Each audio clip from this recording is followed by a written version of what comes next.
Grounding force was the noise and rocking of the train.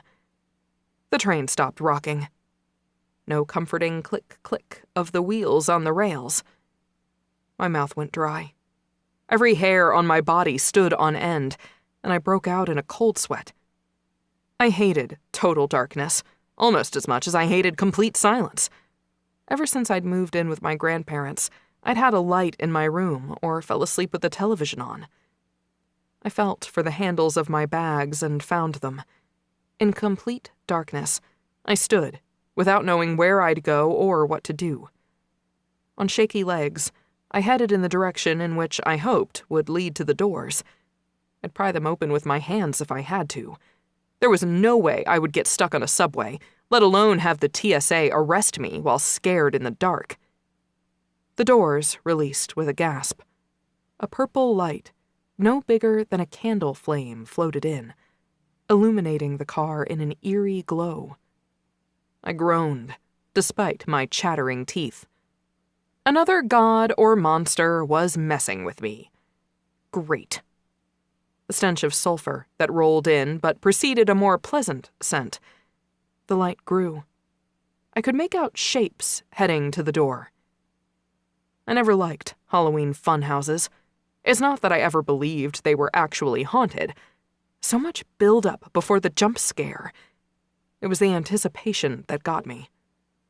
While I was under the influence of the siren, I vaguely recalled zapping the snakes imprisoning me. I wish I knew how I did it. A lightning bolt would come in real handy right now. Anything would do. I wondered what power I had in my suitcases, why Hera thought my grandparents' stuff needed to be away from Olympus. Low to the ground, 3 sets of glowing red eyes accompanied the sound of an animal panting and the distinct paw beat of a loping dog. A large one, judging by the ruckus. Every instinct screamed to run, yet I was frozen in place as huge paws slammed into my chest. My arms flew up as I fell backward. Pain shot from the back of my skull, blinding me. My vision cleared, but the headache from the impact didn't go away. Not to mention, I was pinned to the floor by a massive canine. All 3 heads of the beast panted, revealing mouths full of crazy sharp teeth and a lolling tongue. A globule of rancid drool hit my cheek. Gross! I couldn't believe I'd managed to speak in my utter terror. Guess my revulsion toward bodily fluids out-ick-factored my fear. "Spot!" a woman cried.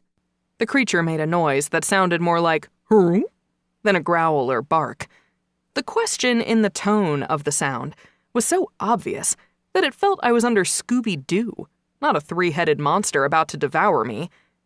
Then again, how many monsters were named Spot? "I don't care how excited you are to meet her," a woman scolded in Greek, the stranger's voice raspy and deep. "It's poor manners to jump on her, and you know it."